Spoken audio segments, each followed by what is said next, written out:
Hello everyone, welcome back to Lakshya competition. दोस्तों, आज के इस वीडियो में हम पढ़ेंगे रेलवे सामान्य विज्ञान। इसमें भौतिकी विज्ञान और रसायन विज्ञान और जीव विज्ञान के बारे में है।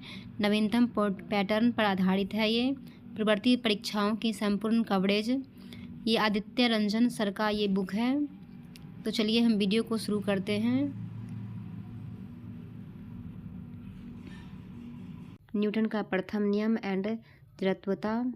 किसी वस्तु की एक ही अवस्था में रहने की प्राकृतिक प्रवृत्ति जड़त्वता किसके समानुपातिक होती है? द्रव्यमान के। किसी वस्तु का द्रव्यमान किसकी माप है? जड़त्वता। किसी पिंड की अपनी एक समान गति की स्थिति को स्वयं बदलने में असमर्थता को कहा जाता है गति जड़त्वता। किसी पिंड कि अपनी आराम की स्थिति को स्वयं बदलने में असमर्थता को आराम की जड़त्वता के रूप में जाना जाता है। किसी पिंड की अपनी गति की दिशा स्वयं बदलने में असमर्थता दिशा की जड़त्वता। एक ऊंची छलांग लगाने वाला ऊंची छलांग लगाने से पहले कुछ देर दौड़ता है ताकि गति की जड़त्वता उसे लंबी छलांग लगाने में मदद करती है। एक धावक अंतिम रेखा पार करने के बाद भी क्यों दौड़ता रहता है? गति की जड़त्वता उसे दौड़ाए रखती है।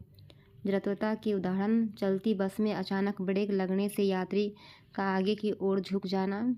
रुके हुए वाहन के अचानक हिलने से यात्री का पीछे की ओर झुक जाना। कालीन को डंडे से पीटने पर धूल के कणों का गिरना। पेड़ पौधों की शाखाओं के हिलने से पत्तियों का गिरना। बल की परिभाषा किस नियम से कही जा सकती है? न्यूटन की गति के प्रथम नियम से। जब खड़ी बस चलने लगती है तो उसमें खड़े यात्री पीछे की ओर गिर जाते हैं। निम्नलिखित में से कौन सा नियम इस नियम की व्याख्या करता है? न्यूटन की गति का प्रथम नियम या जड़त्व का नियम? अभिक्षुब्ध वस्तुओं के स्थिर रहने या एक ही वेग में गतिशील रहने की प्रवृत्ति कहलाती है गति का प्रथम नियम। गति के प्रथम नियम को जड़त्व का नियम भी कहा जाता है। गति का पहला समीकरण वेग और समय के बीच संबंध बताता है। गति का पहला समीकरण v बराबर u प्लस at, जहाँ v अंतिम वेग, u प्रारंभिक वेग, a त्वरण और t समय।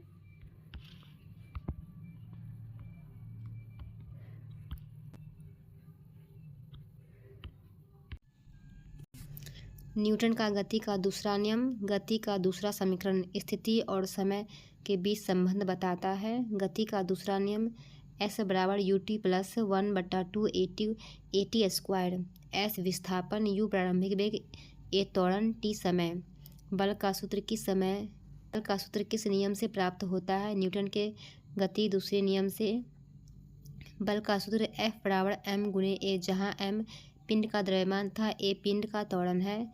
किसी वस्तु के संवेग में परिवर्तन की दर बल की दिशा में लगाए गए असंतुलित बल के समानुपाती होता है गति का दूसरा नियम।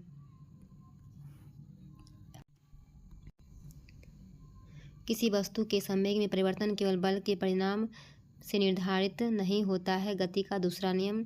क्रिकेट में जब कोई क्षेत्ररक्षक तेज गति से आती गेंद को पकड़ता है तो वह अपने हाथ पीछे खींच लेता है और गेंद पकड़ लेता है गति का दूसरा नियम। न्यूटन के दूसरे नियम के उदाहरण: टेनिस गेंद की तुलना में क्रिकेट गेंद से अधिक चोटें लगती है। गद्दे की तुलना में फर्श पर चोट लगने का खतरा अधिक होता है। ऊंची या लंबी कूद में जमीन को खोदकर हल्का कर दिया जाता है ताकि कम चोट लगे।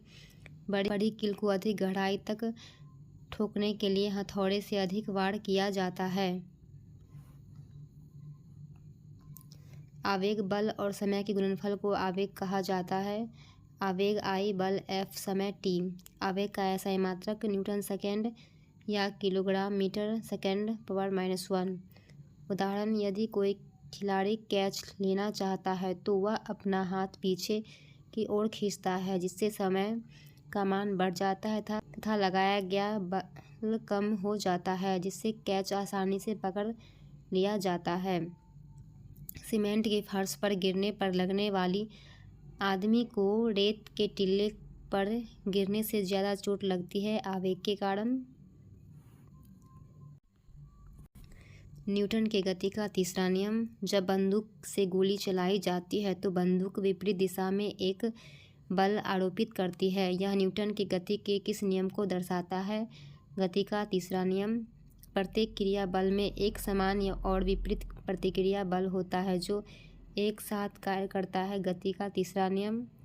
जब एक वस्तु किसी दूसरे वस्तु पर बल लगाती है तो दूसरे वस्तु भी पहली वस्तु पर समान और विपरीत बल लगाती है। यह नियम है गति का तीसरा नियम। न्यूटन का कौन सा नियम बल की प्रवृत्ति को प्रकट करता है? तीसरा नियम। न्यूटन के तीसरा नियम के उदाहरण। एक महिला कुएं से पानी निकाल रही है। रस्सी टूटने से पीछे गिर जाती है। गोली चलाने पर बंदूक के झटके के कारण चोट लगना। तैरते समय पानी से टकराना। नाव से कूदने पर नाव का पीछे की ओर खिंचलना। रॉकेट का उड़ान भरना। गति का तीसरा समीकरण v3। गति का तीसरा समीकरण v2 बराबर u2 + 2as।